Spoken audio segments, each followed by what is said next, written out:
sayang makeup.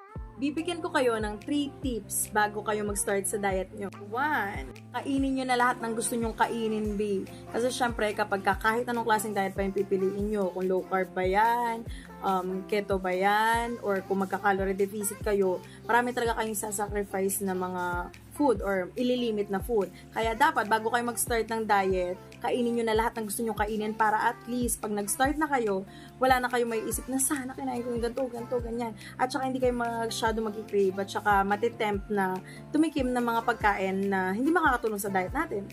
Number 2, ito medyo masakit to. Isipin mo kung bakit kailangan mo mag-diet. Halimbawa ba yung mga sinasabi ng ibang tao sa'yo, pero of course, hindi naman dapat yun yung maging motivation natin, kundi para sa ikaka-better ng sarili natin, di ba?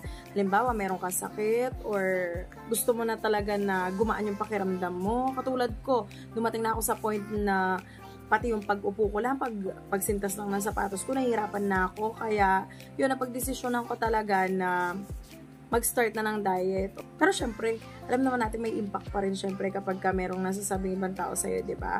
Pero dapat mas piliin natin yung sarili natin. Okay?